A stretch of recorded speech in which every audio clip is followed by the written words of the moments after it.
So hi everyone, welcome to SSK capital. So ఈరోజు మనం మాట్లాడుకునే కంపెనీ వచ్చేసి ఎస్టిఎల్ నెట్వర్క్. సో ఇది లాస్ట్ ఫ్యూ డేస్ నుంచి వెళ్ళి చాలా వరకు న్యూస్లో ఉందన్నమాట. లాస్ట్ ఫ్యూ డేస్ నుంచి వెళ్ళి కూడా షేర్ ప్రైస్లో చాలా మూమెంటం జరిగింది. సో ఎందుకు అంటే ఇది ఒక small cap company, 1400 crores market cap ఉందన్నమాట. సో ఈ కంపెనీకి 360 crores కాంట్రాక్ట్ వచ్చిందన్నమాట from power grid related to data centres services అనమాట. Like construction, building and maintenance కోసం ఈ కంపెనీకి వచ్చింది. సో ఈ కంపెనీ వెబ్సైట్లోకి వెళ్ళి నేను చూసాను అనమాట కంపెనీ ఏం చేస్తుందని. సో ఈ కంపెనీ చాలా వరకు ట్రెండింగ్ సెక్టార్స్ మీద వర్క్ చేస్తుంది అనమాట. ఏరోస్పేస్ ఉంది, డిఫెన్స్ ఉంది, రైల్వేస్ ఉంది, డేటా సెంటర్స్ ఉంది. సో ఈ ఏదైతే మనం సెక్టార్స్ మాట్లాడుకున్నామో అవన్నీ ఫ్యూచర్ గ్రోత్ సెక్టార్స్ కదా. సో అందుకే ఈ కంపెనీకి మన మార్కెట్ ఎక్కువగా స్కోప్ ఇస్తుంది అనమాట షేర్ ప్రైస్ మూమెంటం పెరగడానికి. సో ఇప్పుడు మనం ఫండమెంటల్ చూద్దాం ఒకసారి.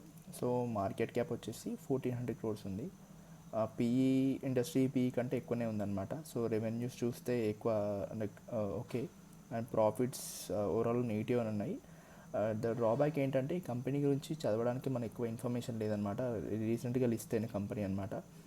సో నేను స్మాల్ అమౌంట్, ఎప్పుడైతే నాకు న్యూస్ తెలిసిందో అప్పుడు నేను స్మాల్ అమౌంట్ ఇన్వెస్ట్ చేశాను అనమాట, లైక్ 150 shares.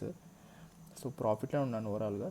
బట్ 1 monthలో చూస్తే మీకు చూడండి, 1 monthలో 27% పెరిగింది. హైయెస్ట్ వచ్చేసి 33 రూపీస్కి వెళ్ళింది. బట్ ఇప్పుడు లోవర్లో ఉందన్నమాట.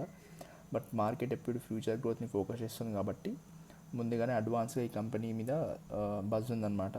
సో చూద్దాం ఫ్యూచర్లో ఏమవుతుందో. ఒకవేళ ఇన్ కేస్ నేను ఫ్యూచర్లో చూస్తానన్నమాట స్టడీ చేయడానికి కంపెనీ యొక్క రెవెన్యూస్ కానీ, ప్రాఫిట్ కానీ అండ్ మేనేజ్మెంట్ యొక్క కాల్ చూసేసి ఒకవేళ వాళ్ళు పాజిటివ్ ఉన్నారనుకోండి, నేను పొజిషన్స్ తీసుకుంటాను ఇంకెక్కువగా. అండ్ ఫ్యూచర్లో కూడా అప్డేట్ చేస్తాను. ఇన్ కేస్ నేను పొజిషన్ తీసుకున్నాను కూడా అప్డేట్ చేస్తాను అనమాట షార్ట్ వీడియో.